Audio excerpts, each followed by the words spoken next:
نن مونږ ډیره بهترین او زبردسته چکن هانډي تیاره کړې وه.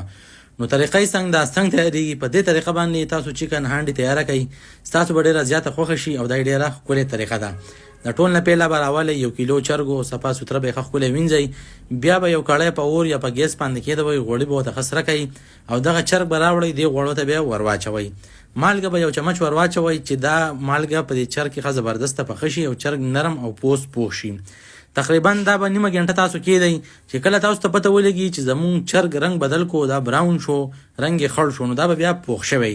د هغې نه بعد به بیا د دې چرګ نه تاسو غوړي لرې کوئ. نو دا تاسو کتی شئ زمونږ چرګ چې کوم دی ورو ورو کلر چینج کوي، نو چې کله دا ښه مکمل خړ شي، رنګ بدل کړي، نو بیا به دې نه دا غوړي راکم کوئ. د هغې پورې به تاسو 6 ټماټر راولئ، جوسر ته به ور واچوئ چې دا به جوسر کې د دې ټماټرو نه جوس جوړ شي، لږ اوبه ور واچوئ یا ټماټر ښه ښکلي حل شي. که ټماټر یې نه واله نو بیا به یې ورته کټ کوئ.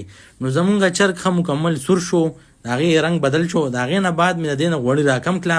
نو تاسو پکې په یخ کې لږ غوړي پرېږدوئ، مکمل به دې خالي کوئ هم. نو بیا به دا چرګ را منځته کوئ، د غوړو دې منځته به یې کوئ، 1-2 چمچه به سوچه غوړي ور واچوئ. چې کله دا چرګ په دې سوچه غوړو کې لږ پوښ شي، دا به پکې ښه زبردست میکس کوئ.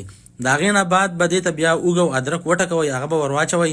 نو هغه هم په دې غوړو کې بیا لږ میکس کوئ چې دا اوږه او ادرک په دې چرګ کې ښه زبردست پاخه شي.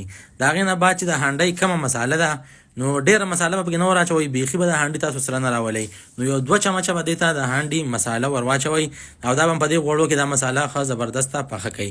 چې کله دا مساله په دې غوړو کې پخه شي، د هغې نه بعد چې کوم په جوسر باندې تاسو ټماټر والي، نو هغه ټماټر به راوړئ او دې چرګ د پاسه به یې ور واچوئ. نو ما دغه طریقه وکړه، ټماټر مې ټول لاوړه، کوم چې په جوسر مونږ والیو دغه کړي ته مې ور واچوله، په دې باندې مې سر کېښودو. 10 منټ په دې ته صبر وکړئ چې ټماټر ښه زبردست پاخه شي. نری نری باران ورېدو، موسم ډېر زیات ښایسته مونږ پکې چې وړه غونته ویډیو هم جوړه کړله. بیا دوباره رالو هانډۍ سیټله. نو دا تاسو کتی شئ ټماټر ښه ښکلي پاخه شوي دي. تاسو به دې نه بیا سر لرې کوئ او 10 منټ په دې ته انتظار کوئ چې دا کړایي چې کومه ده دا ښه ټینګه شي او د دې دا اوبه معمولي کمې شي. د هغې نه بعد بیا تاسو یو ملایي راوړئ، کریم چې کومه ملایي ده په بازار کې میلاویږي، نو یو ملایي به تاسو دې ته ور واچوئ. بیا به دا ملایي ښه زبردسته میکس کوئ په دې چرګ کې او په دې کړایۍ کې. بیا به سر کېږدوئ او تقریبا دې له به تاسو ورکوئ 10 منټ، ډېر ټیم به دې له نه ورکوئ. نو دا ما چې کومه ملایي وه هغه مې په دې چرګ کې میکس کړه. په دې کړي به یو 10 منټ دپاره سر کېږدوئ چې دا ملایي زبردسته پخه شي. نو زموږ چې کومه ملایي وه هغه ښه زبردسته پخه شوه، غوړي را پرېښوده. د دې نه بیا تاسو لږ غوړي کم کوئ.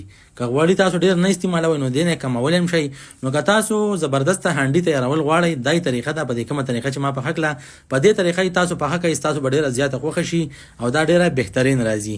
د هغه ملګرو مونږ ډېره زیاته شکریا ادا کوو چې مونږ ته ښه کمنټسونه کوئ، زموږ ویډیوګانې شیر کوئ، لایک راکوئ، کمنټ کوئ او مونږ لا سپورټ راکوئ. که ستاسو زموږ نننۍ ویډیو خوښه شوي، لایک کمنټ شیر ولا ورکوئ او زموږ هانډي مکمل تیاره شوه. که د دې د ذایقې مونږ خبره وکړو نو د دې په ذایقه باندې نن حد تمام شوی و. د دې چرګ ښه مکمل نرم و او ښه بهترین تیار شوی و. تاسو مونږ ته ووایئ چې په راروانه ویډیو کې مونږ څه پاخه کړو. ډېره مهرباني، والسلام.